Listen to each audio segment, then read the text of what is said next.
الذين أذهب الله عنهم الرجس وطهرهم تطهيرا. اللهم صل على محمد وآل محمد وعجل فرجهم. أما بعد فقد قال الله تعالى في كتابه الكريم وما أصدق القائلين وقوله الحق. بسم الله الرحمن الرحيم وكل شيء أحصيناه في إمام مبين. صلوات محمد. اللهم صل على محمد وآل محمد وعجل فرجهم. عزیزان گرامی، جلدی چند باتیں آپ کے سامنے پیش کر دوں. ایک گھنٹہ تو آپ لوگوں نے محفل سنی ہے، تھک چکے ہوں گے. جلدی ہم اپنی باتیں آپ کے سامنے رکھتے ہیں. خالق کائنات ارشاد فرما رہا ہے کہ ہم نے ہر چیز کا ایسا کر دیا ہے امام کے اندر. عزیزو، بس اب اللہ تو یہ دعویٰ کر رہا ہے کہ ہم نے ہر چیز کو امام کے اندر رکھ دیا ہے، تو ہم ہر چیز کی بحث تو کر نہیں سکتے. ایک پہلو پہ جلدی ہم دیکھتے ہیں، ایک پہلو امامت کا، اور وہ پہلو ہے کہ امام کو وہ چیزیں جو پس پردہ ہوتی ہیں اس کا علم ہوتا ہے. پس پردہ ہوتی ہیں جس کو علم غیب کہتے ہیں، اسے علم ہوتا ہے. سوال یہ ہے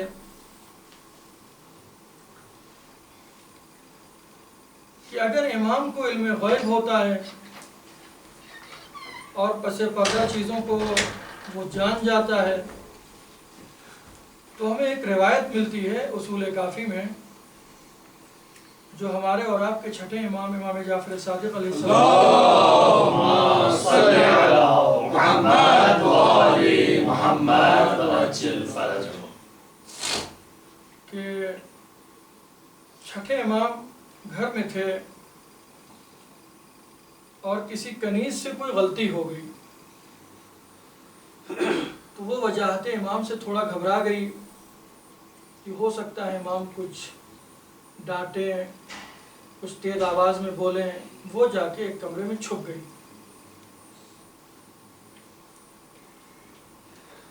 کچھ دیر کے بعد امام کے اور خادمین امام کے پاس جمع ہو گئے اور امام کمرے میں ٹہل رہے ہوتے ہیں. خادمین سمجھ گئے کچھ ایسی چیزیں رونما ہوئی ہیں جو امام کو ناگوار گزری ہیں. کہا مولا کیا ہوا؟ کہا اس سے یہ غلطی ہوئی اور یہ مناسب نہیں تھا.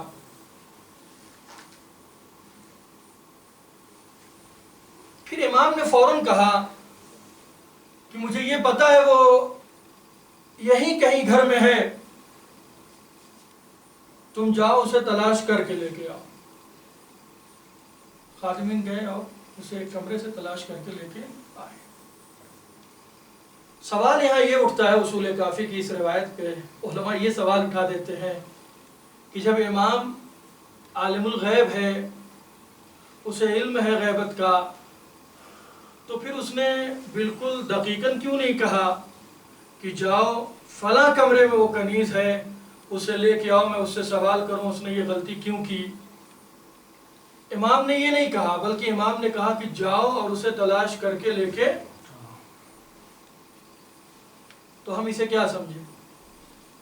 ایک طرف ہمارا یہ دعویٰ ہے کہ امام عالم الغیب ہے، اور ایک طرف ہمیں یہ روایت دکھتی ہے اصول کافی کی کہ جس میں ہمیں یہ نظر آتا ہے کہ امام یہاں گھر میں ہے اور امام کو یہ معلوم نہیں ہے کہ کنیز کس کمرے میں ہے.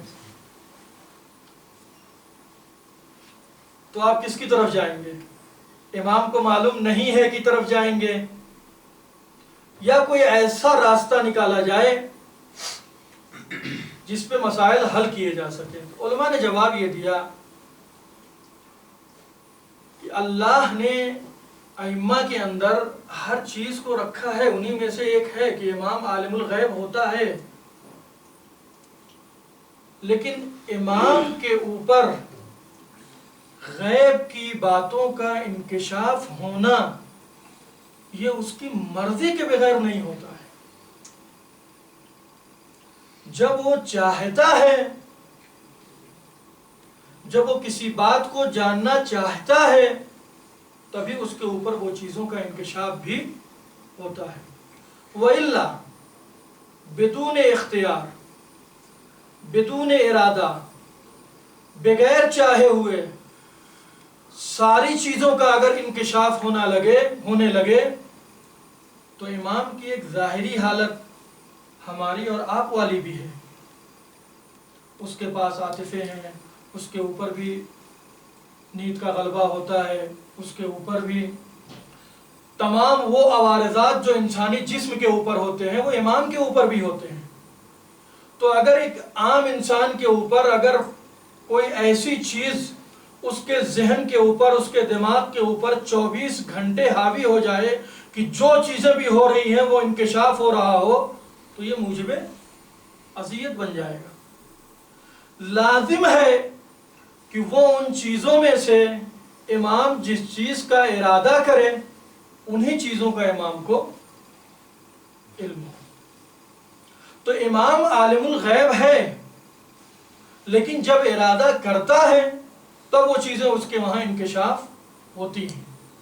اسی طریقے سے امام کے پاس یہ قدرت ہے کہ وہ چاہے تو مردوں کو زندہ کر دے، لیکن اب یہ نہیں مانا نکلتا کہ جو بھی مرے امام اس کو زندہ کر دے۔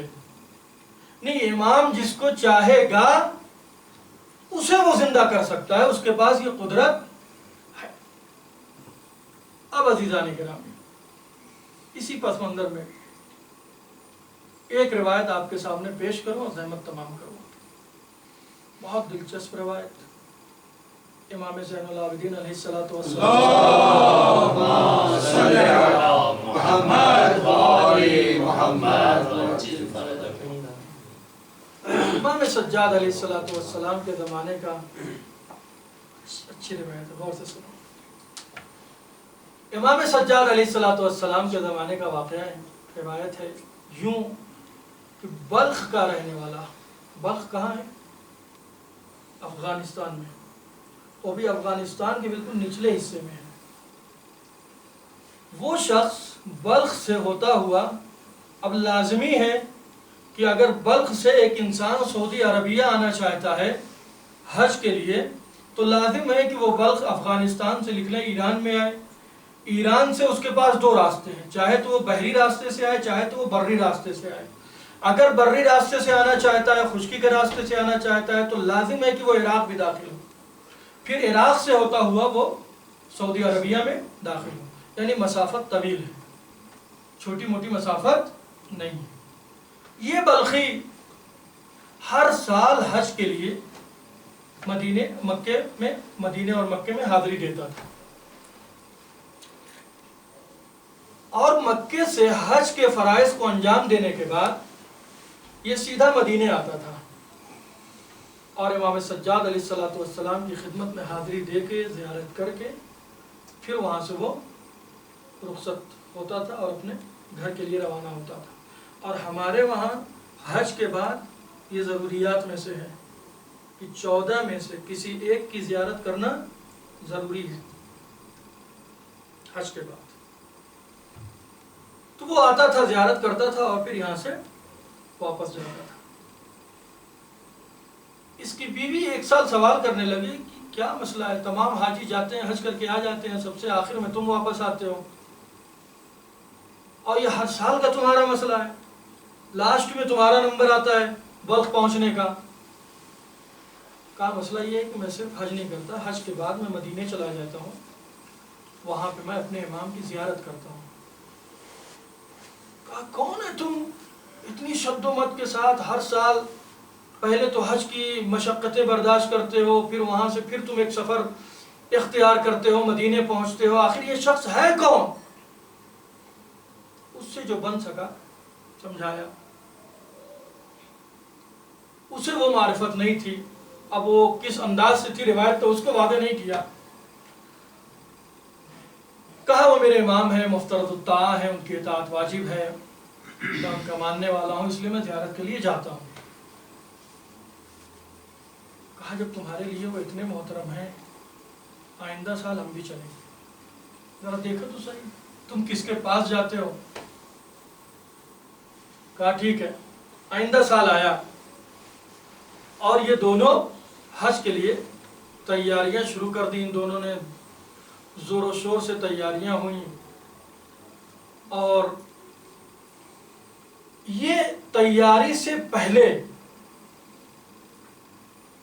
جب وہ اس سال بیوی کے کہنے پر وہ آمادگی کر رہے تھے، اس سے پہلے جو اس نے آخری حج کیا تھا اور جب وہ امام کی خدمت میں پہنچا تھا تو تھوڑا سا افسردہ تھا. یہ بلخی تھوڑا سا افسردہ تھا. تو امام نے اس کے قیافے سے اس کو پہچانا. کہا بھائی ہر بار کی طرح نہیں تم خوش دکھ رہے. کہا مولا ایسا ایسا مسئلہ ہے، ہر بار آتا ہوں حج کے بعد آپ کے پاس، بیوی سوال کرتی ہے تم ہر بار حج کے لیے جاتے ہو، الگ سے توشہ سفر باندھتے ہو حج کے لیے، پھر ایک کوئی نایاب اور اچھا سا ہدیہ خریدتے ہو، تحفہ خریدتے ہو، یہ کس کے لیے لے کے جاتے ہو؟ اس سے تمہیں کیا ملتا ہے جس کے لیے تم یہ ہدایہ لے کے جاتے ہو، یہ تحائف لے کے جاتے ہو؟ اسی چیز کو دل میں تھوڑا سا میں پریشان ہوں کہ میں اپنی اہلیہ کو کیسے سمجھاؤں یہ باتیں کہ میں کس کے لیے ہدیہ لے کے جاتا ہوں، میں کس کے پاس جاتا ہوں. امام نے کہا تم پریشان نہ ہو، کھانا کھاؤ. کھانا لگایا گیا. جب کھانا کھا لیا گیا تو پہلے یہ ہمارے طرف بھی رواج تھے، انڈیا پاکستان میں بھی مہمان آتے تھے تو آفتابہ اور لوٹا لے کے ایک آدمی ہاتھ دھلاتا تھا اور کسی برتن میں ہی مہمان کے دھون کو روک لیا جاتا تھا. تو یہ رواج تھا. ابھی تو ختم ہو گئے، واش بیسن آ گئے. تو جیسے ہی امام اٹھے تو یہ آفتابہ لے کے اٹھا کہ امام کا ہاتھ دھلوا دیں. امام نے کہا نہیں، تم ہمارے مہمان ہو، میں تمہارا ہاتھ دھلوں. ہاتھ دھلوانا شروع کیا. کہا تم تشت میں دیکھو. کہا مولا دیکھ رہا ہوں. کیا ہے؟ کہا پانی ہے. پھر مولا نے پانی ڈالا. کہا اب دیکھو. اب جو ہاتھ سے پانی گرے تو وہ زمرد میں بدل کے تشت کے اندر آواز پیدا کرنے لگے. کہا اب؟ کہا مولا اب تو زمرد ہے. پھر مولا نے پانی ڈالا. کہا اب؟ کہا مولا اب تو یہ سفید موتیوں میں تبدیل ہو کے گر رہے ہیں. تیسری بار ہاتھ دھلنے کے لیے مولا نے پانی ڈالا تو روایت یہ بتلاتی ہے کہ اس بار عقیق بن کے وہ تشت میں گرا. مولا نے کہا اسے اٹھا لے کے جا اور اپنی بیوی سے یہ کہہ دینا کہ جس کو تو ہدیے لے کے جاتا ہے اسے دنیا کی کسی چیز کی ضرورت نہیں ہے. وہ نہیں، اس کے مہمان بھی اگر ہاتھ دھل دیں تو وہ موتیوں میں بدل جائے. اس نے وہ اٹھائے اور کہا، پہنچا لے کے. کہا دیکھ منع کہتا تھا میں کس کی زیارت کے لیے جاتا ہوں حج کے بعد، دیکھ انہوں نے یہ دیے ہیں. کہا اس بار ہم بھی چلیں گے. موسم حج آیا، تیاریاں زور و شور سے شروع ہوئیں، تحفے تحائف خریدے گئے، روانگی ہوئی. سفر کی صعوبتیں اس کی بیوی برداشت نہ کر سکی. مکے سے جب یہ لوگ نکلے ہیں، مدینے کی حدود میں داخل ہونے سے پہلے اس کی بیوی کی طبیعت خراب ہوئی اور کچھ ہی لمحوں میں داغ رفاقت دے گئی. یہ بدحواس ہو گیا، پریشان ہو گیا، جس قافلے میں جس حالت میں تھا اسی حالت میں چھوڑ کے مولا کی طرف بھاگا. کہا مولا وہ زمرد اور عقیق آپ نے دیے تھے لے کے گیا تھا، اس بار اہلیہ بھی بڑی خواہش مند تھی آپ کے پاس آئے آپ کی زیارت کرے، لیکن مولا یوں ہو گیا میں وہاں سے نکلا، وہ صحبتیں برداشت نہ کر سکی اور وہ اس کائنات سے چلی گئی. مولا نے کہا کچھ لمحے رک، وضو کیا، مصلی بچھایا، دعا کی، کہا جا تیری بیوی زندہ ہو گئی ہے. اب یہ یہاں سے پھر دوڑا بھاگا.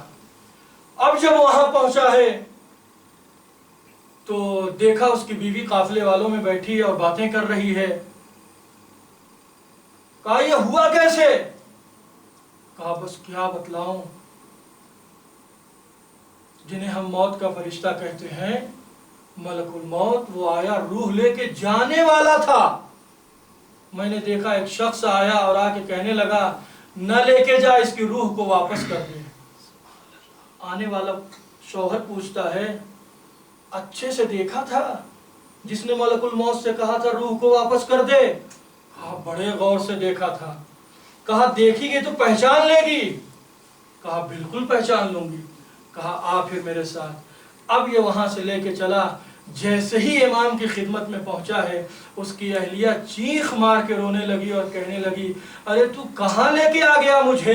یہی تو وہ شخص ہے جو میرے مرنے کے بعد آیا اور ملک الموت سے بولتا ہے اس کی روح کو نہ لے جائے، اس کی روح کو واپس کر دے. ایک صلوات بھیجے محمد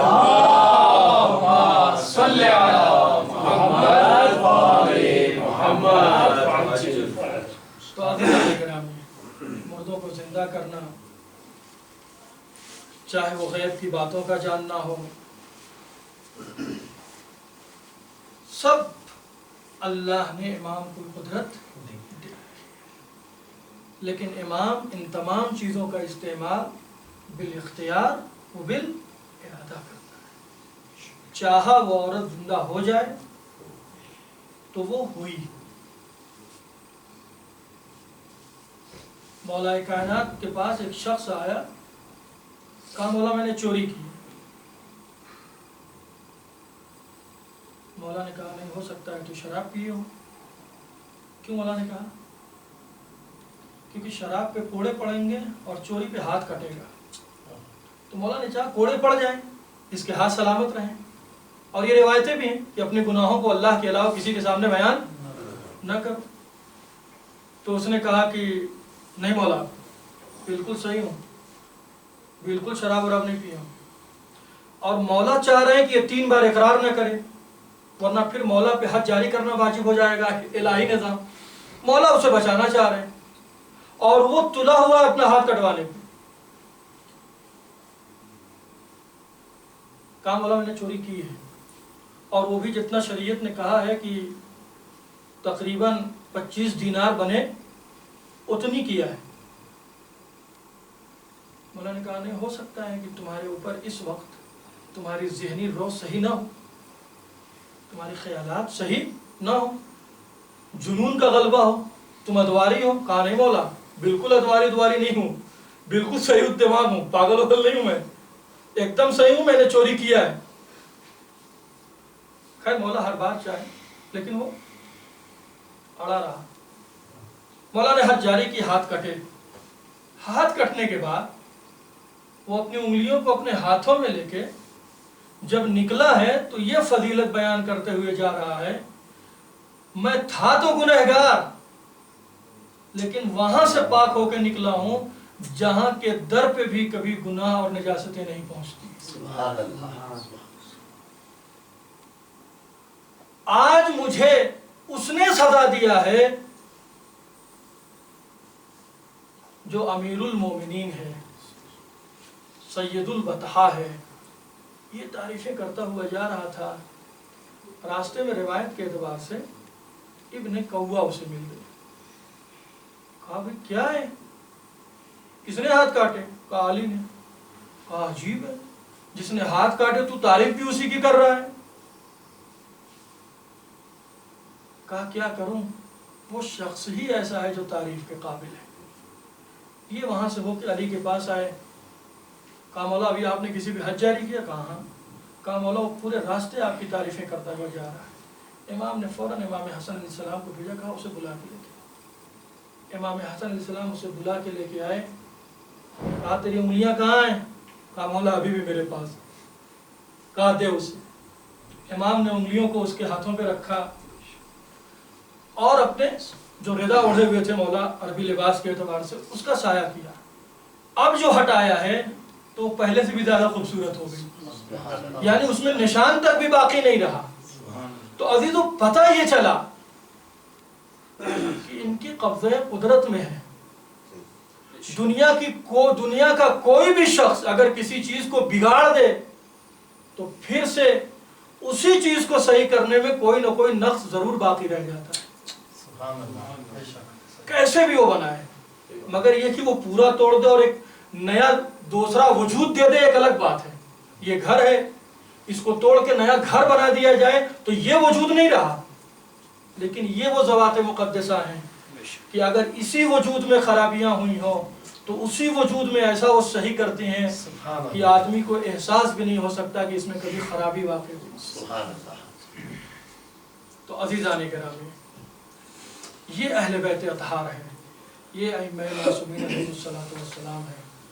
اس کے بعد والی جمعرات انشاءاللہ ہم آپ کے سامنے بیان کریں گے کہ ائمہ علیہ الصلوۃ والسلام کی خاص نگاہیں اس کائنات میں کن کے اوپر زیادہ ہیں، اور ہم انشاءاللہ اس چیز کو دیکھیں گے۔ آج خدا بند کریم کی بارگاہ میں یہی دعا ہے، پروردگارہ ہمارے اور آپ کے امام سید الساجدین علیہ الصلوۃ والسلام کے صدقے میں حاضرین یہاں پہ جتنے بھی افراد ہیں اور دنیا کے جس کونے میں بھی محبان اہل بیت ہیں، ان کی جان و مال و عزت و آبرو کی حفاظت فرما۔ پروردگارہ ان سب کو اور دنیا کے جس کونے میں بھی شیعان حیدر کرار ہیں ان کی صحت و سلامتی عطا فرما۔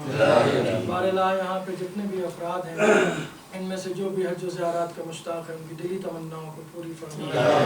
باراللہ تجھے واسطہ محمد اور آل محمد کا سب سے بہترین دعا تیری بارگاہ میں یہ ہے، ہمارے امام زمانہ کے ظہور میں تعجیل فرما، ہمیں ان کے مخلص غلاموں میں شمار فرما۔ ربنا تقبل منا انک انت السمیع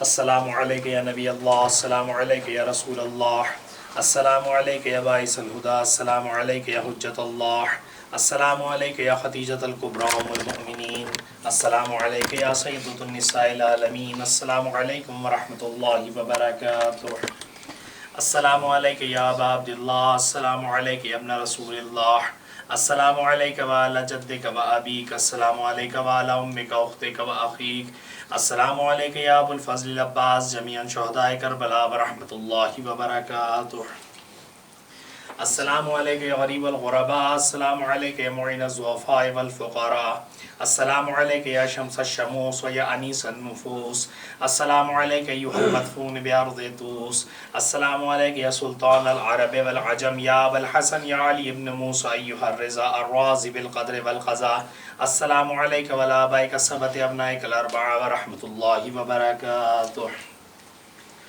السلام علیکم یا صاحب العصر والزمان، الامان الامان الامان من فتنة الزمان من شر الشیطان، السلام علیکم یا قامی الکفر والطغیان، السلام علیکم یا دافع الظلم والعدوان، السلام علیکم یا امام زماننا ھذا، عجل اللہ تعالی فرجک وسہل اللہ تعالی مخرجک وظہورک وجعل اللہ تعالی من انصارک واعوانک ورحمۃ اللہ وبرکاتہ۔ اللهم صل على محمد وآل محمد وعجل فرجك۔ سورہ فاتحہ تمام مومنین مومنات خاص کر کے حاضرین کے بھائیوں کے لیے۔